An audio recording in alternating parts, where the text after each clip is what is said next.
standing at my daughter's funeral, watching my family whisper behind their hands while my 6-year-old son tugged at the pastor's robe. The church was suffocating with the scent of white roses and judgment, both equally poisonous in that moment. Pastor Whitmore, Tommy's small voice cut through the hymns like a blade through silk. Every head in that packed church turned toward my little boy in his oversized black suit, the one we'd bought just 3 days ago because who keeps funeral clothes for a 6-year-old?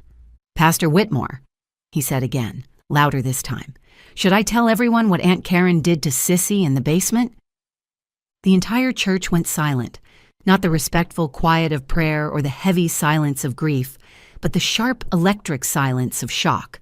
I watched my sister Karen's face drain of color as she gripped the pew in front of her so hard her knuckles went white.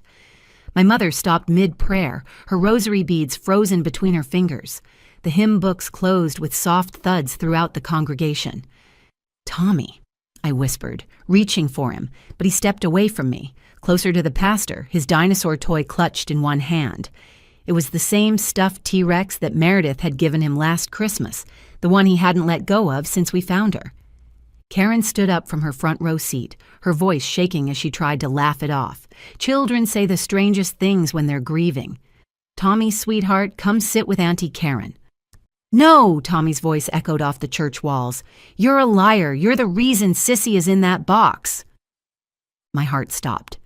The funeral director shifted uncomfortably near Meredith's white casket, the one we'd chosen because she'd always said white was the color of new beginnings. I remembered arguing with the funeral home about the cost, how they'd tried to upsell me on the Eternal Peace package, while my 14-year-old daughter lay in their basement, waiting to be prepared for viewing. Pastor Whitmore knelt down to Tommy's level, his kind eyes concerned. "Son, this is a very serious thing to say. Are you sure you want to talk about this now?" Tommy nodded, tears streaming down his round cheeks. "Sissy made me promise. She said if something bad happened to her, I had to tell someone at a place where Aunt Karen couldn't make me disappear too." The word disappear sent a chill through the congregation. I saw Detective Reyes, who'd come to pay his respects after handling the initial investigation, straighten in his seat near the back. He'd been the one to close Meredith's case as a suicide just 48 hours ago. My mother, Judith, finally found her voice. "This is inappropriate. We're here to mourn Meredith, not listen to a confused child's fantasies. Rachel, control your son." But I couldn't move. I was frozen, watching my sister's face cycle through expressions I'd never seen before. Fear, rage, calculation. This wasn't the Karen who'd helped me through my divorce, who'd volunteered to watch Meredith when I had to work double shifts at the hospital. This was someone I didn't recognize. "The basement has a lock on the outside," Tommy continued, his small voice carrying impossible weight. "Aunt Karen would take Sissy down there every Tuesday and Thursday. She told me I couldn't come because it was for big girls only. But I heard Sissy crying through the vents." My legs gave out and I sank into the pew. Tuesday and Thursday, the exact days Karen watched Meredith after school. The days Meredith would come home quiet and withdrawn, barely touching her dinner, disappearing into her room with her headphones on. I thought it was teenage moodiness, normal adolescent behavior.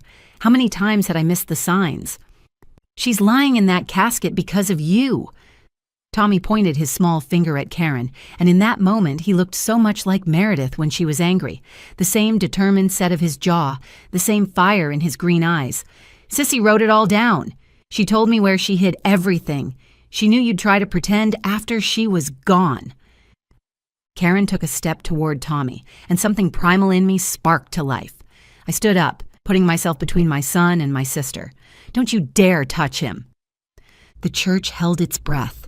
300 people waiting to see what would happen next, their funeral programs forgotten in their laps. Someone's baby started crying in the back, the sound almost shocking in its normalcy. And suddenly, everything about Meredith's death made horrifying sense. 3 days earlier, I'd found my 14-year-old daughter Meredith in her bedroom. The morning sun was streaming through her purple curtains, the ones she'd begged me to buy last year because they matched her favorite hoodie. She was lying on her bed, still in her school uniform from the day before, her hand holding an empty prescription bottle that used to contain my anxiety medication. The note she left was brief, written in her neat handwriting on a piece of notebook paper. I can't do this anymore. Tell Tommy I love him. Mom, this isn't your fault. That last line destroyed me more than anything else, because if it wasn't my fault, then whose was it? The paramedics arrived within minutes, but I already knew. A mother knows. The way her skin looked, the stillness that was nothing like sleep. They tried CPR anyway, for my benefit, I think, while Tommy watched from the hallway, clutching that dinosaur toy Meredith had saved 3 months of allowance to buy him. Is Sissy sick? He'd asked, and I couldn't answer. How do you tell a 6-year-old that his sister chose to leave us? Detective Reyes had been kind but efficient. He asked about warning signs, about Meredith's mental state, about any recent trauma. I told him about the divorce 2 years ago, how Meredith's father had moved to Seattle and rarely called. I mentioned she'd been quieter lately, eating less, spending more time alone. Typical teenage behavior complicated by depression, he'd written in his notebook. The case was classified as suicide within 24 hours. The irony was that Meredith had been staying with my sister Karen every Tuesday and Thursday after school while I worked double shifts at Riverside Hospital. The nursing shortage meant mandatory overtime, and I was a single mother trying to keep our house, trying to maintain stability after the divorce.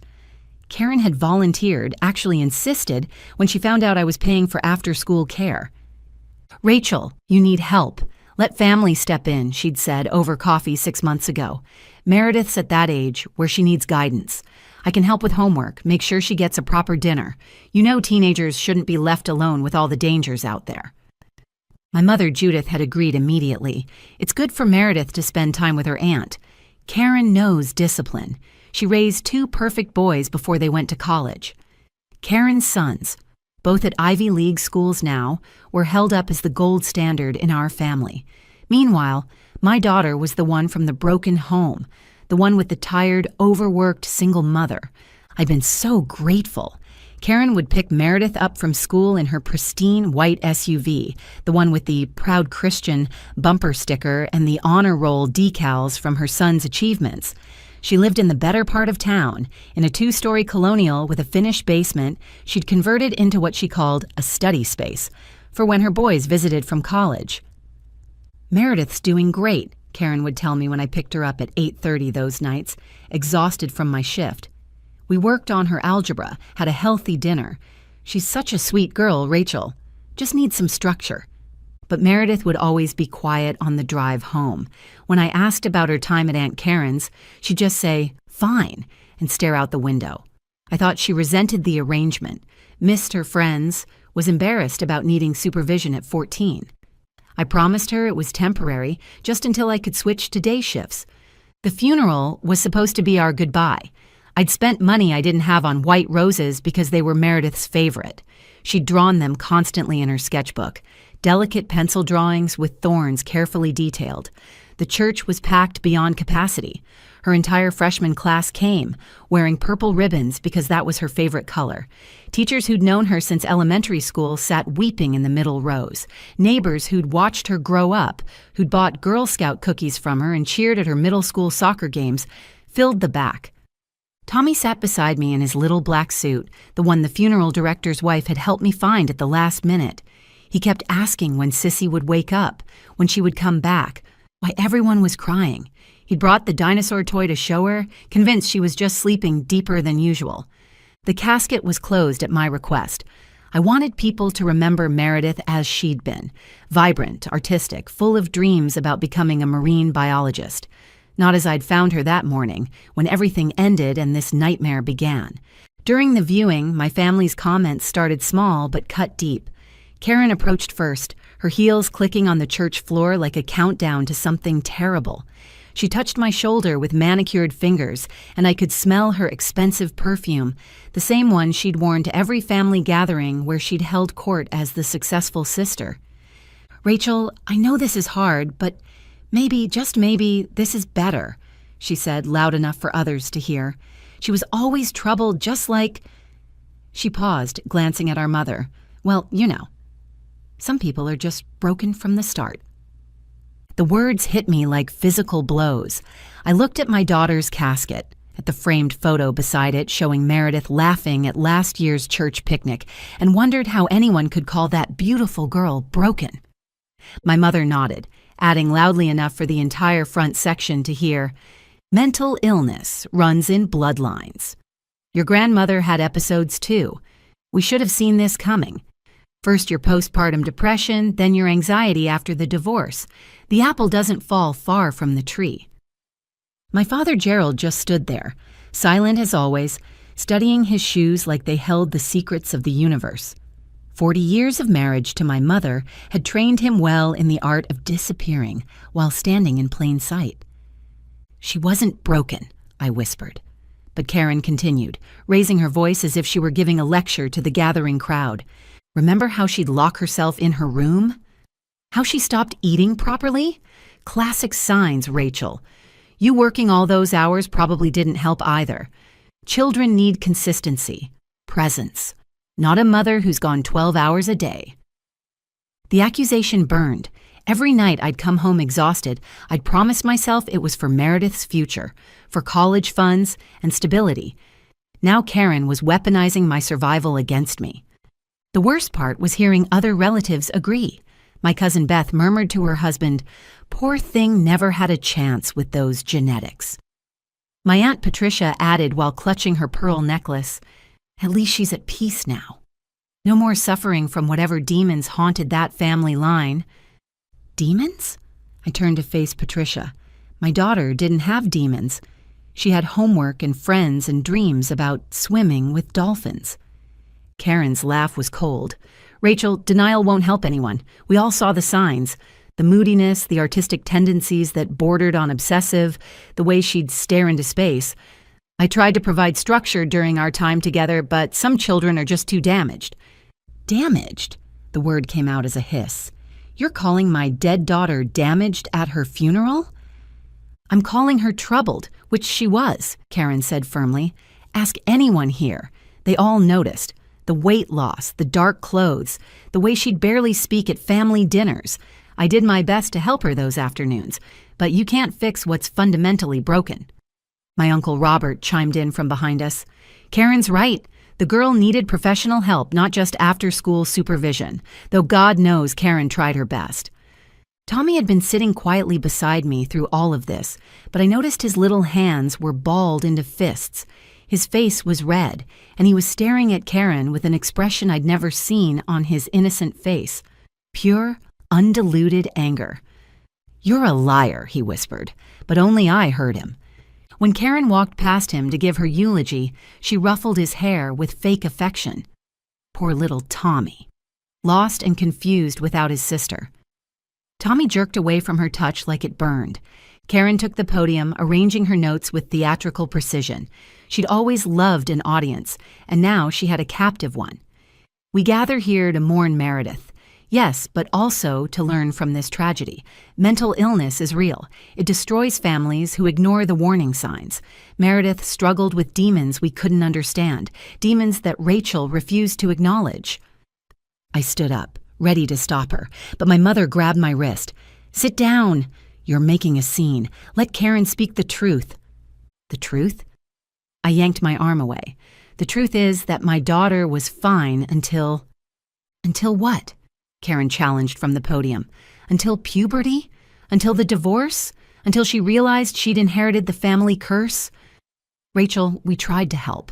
I opened my home to her twice a week, provided the stability you couldn't, and this is where we ended up anyway."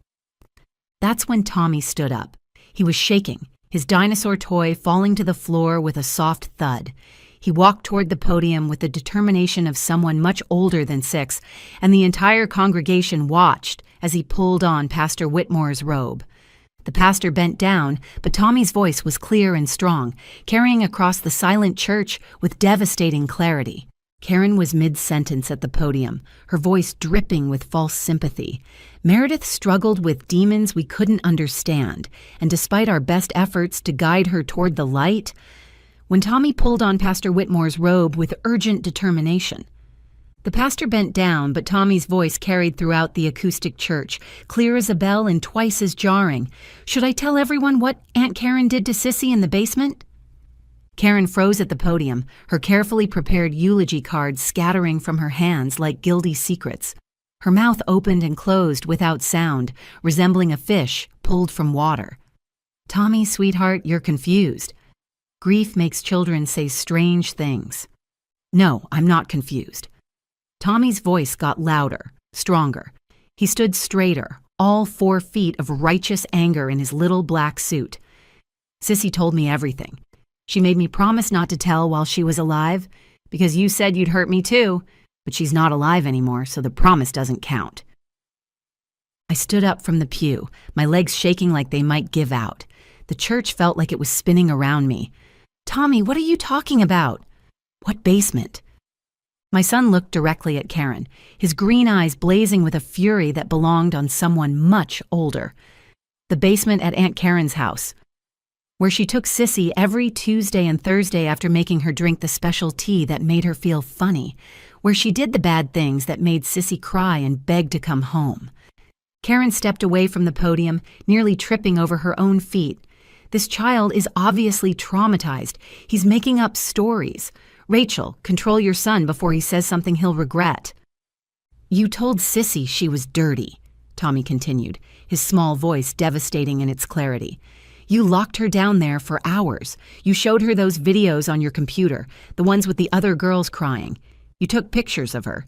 You said if she told anyone, you'd do the same thing to me, and then everyone would know our whole family was sick and broken." The congregation gasped collectively. Parents pulled their children closer. I saw Mrs. Henderson from down the street covering her teenage daughter's ears. Detective Reyes was already moving from his seat in the back, his hand reaching for his phone. "These are serious accusations from a confused child," Karen said, but her voice had lost its commanding tone. She was backing toward the side exit, her eyes darting around the room like a trapped animal. I helped that girl. I fed her, helped with homework, gave her guidance when her own mother was too busy working to parent properly. "You made her take her clothes off," Tommy said, and the church erupted in shocked murmurs. "She told me you said it was for purification, that you needed to document how the sickness was spreading through her body. You made her stand against the wall while you took pictures.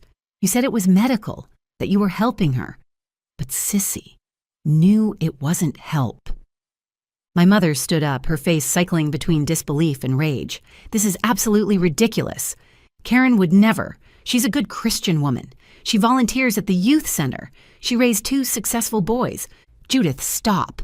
My father's voice cut through the chaos. Silent Gerald, who never spoke up about anything, suddenly commanded the room. "Look at Karen's face. Really look at her. That's not the face of an innocent woman being falsely accused. That's guilt." He was right. Karen's carefully applied makeup was running with sweat. Her hands were trembling, and she kept looking at the exits like she was calculating distances. "You're all insane," Karen shouted. "Listening to a 6-year-old's fantasy. He probably watched something on TV, got confused. Children can't distinguish reality from fiction when they're grieving." Tommy reached into his pocket and pulled out a small key. "This opens the locked drawer in your basement desk. The one where you keep the camera and the computer with the password Purity 2019. Sissy saw you type it. She wrote it down. She wrote everything down." Detective Reyes was at the front now, his badge visible. "Ma'am, I'm going to need you to stay right where you are." "This is harassment," Karen screamed, "based on the words of a traumatized child. Rachel, tell them this is crazy. Tell them I helped Meredith." But I couldn't speak. I was remembering every Tuesday and Thursday pickup. How Meredith would be sitting in Karen's living room, fully dressed in her coat despite the warm house, ready to leave the instant I arrived. How she'd rush to the car without saying goodbye. How she'd shower the moment we got home, sometimes twice, until her skin was red and raw.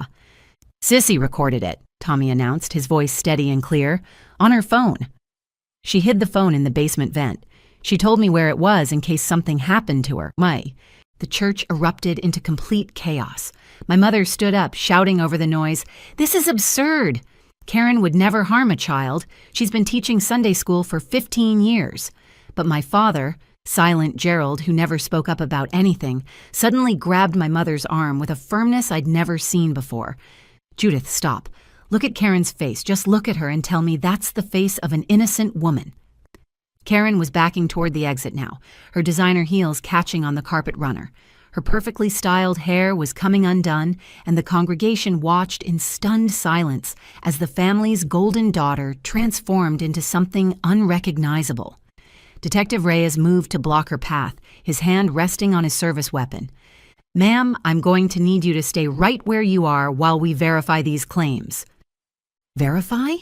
Karen laughed, high and hysterical. "You're going to verify the fantasies of a 6-year-old who just lost his sister? This is insanity." Tommy wasn't finished. He walked to the center aisle, standing small but fierce in front of 300 people. Sissy recorded it on her phone. She hid the phone in the basement vent behind the old Christmas decorations. She told me exactly where it was. She said if anything happened to her, I should get the phone and give it to the police, but only somewhere safe where Aunt Karen couldn't stop me. I collapsed back into the pew, my mind racing through memories that suddenly took on new, horrifying meanings. The weight loss I'd attributed to teenage vanity, the darkness in Meredith's eyes after every visit to Karen's house, the way she'd flinch when Karen hugged her at family gatherings, the Tuesday she'd called me at work, begging to come home sick, but Karen had convinced me she was just trying to avoid a math test. "She tried to tell you, Mommy?" Tommy said, climbing into my lap, his small body shaking. But Aunt Karen said no one would believe her because Aunt Karen was the good one and Sissy was just the broken girl from the broken mom.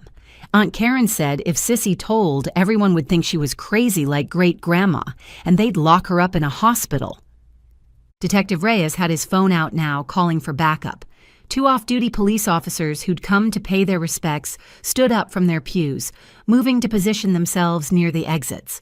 The funeral had transformed into a crime scene. Karen made a desperate lunge for the door, but Officer Martinez, who'd coached Meredith's elementary school basketball team, caught her arm. "Mrs. Palmer, you need to calm down." "Don't touch me," Karen screamed. "I'll sue all of you." "This is slander, defamation. That little brat is lying." "Then you won't mind if we search your basement," Detective Reyes said calmly. "If there's nothing there, we can clear this all up quickly." Karen's face went white. "You need a warrant. You can't just search my home based on a child's story." "Actually," Reyes said, pulling out his phone, "given the nature of the allegations and the claim that evidence exists, I can get an emergency warrant within the hour. Judge Morrison is already on the line." That's when Karen broke completely. She fell to her knees, not in prayer but in defeat, and the words that came out of her mouth chilled everyone in that church. "It's lies, all lies. That girl was disturbed. She wanted it. She was already dirty when she came to me. I was trying to cleanse her, to save her from the sickness in your bloodline, Rachel." The admission hung in the air like poison. My mother sank into her seat, her face ashen, her hands clutching her chest. "Karen? What are you saying?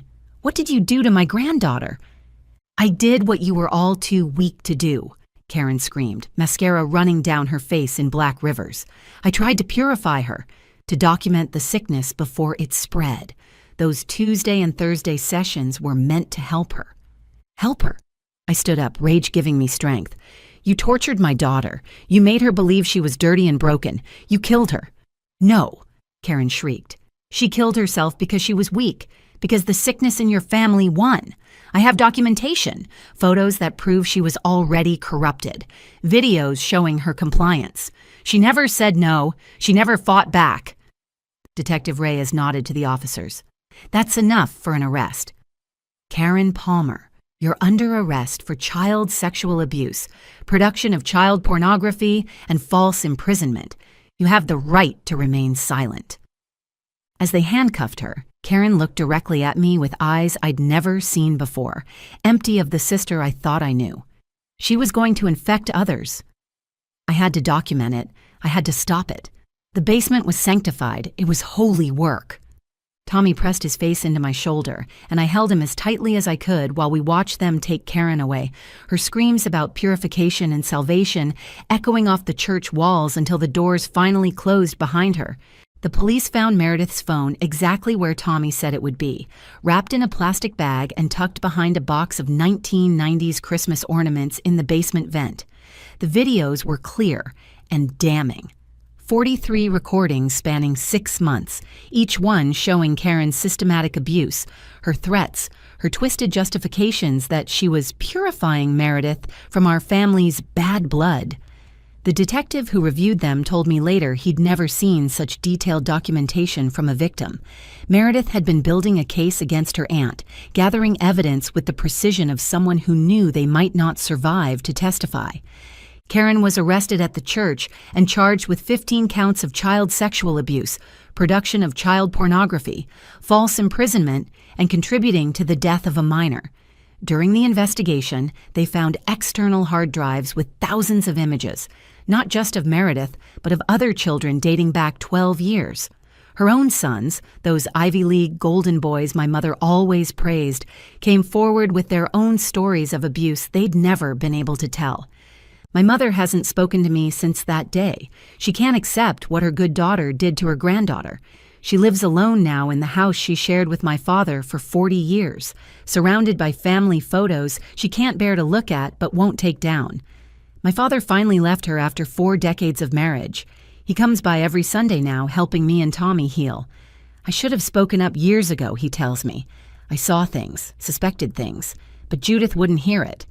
Karen was her pride and joy. We buried Meredith that afternoon with just me, Tommy, my father, and a few true friends. No more talk of broken bloodlines or mental illness running in families. No more whispers about genetic curses or inherited demons.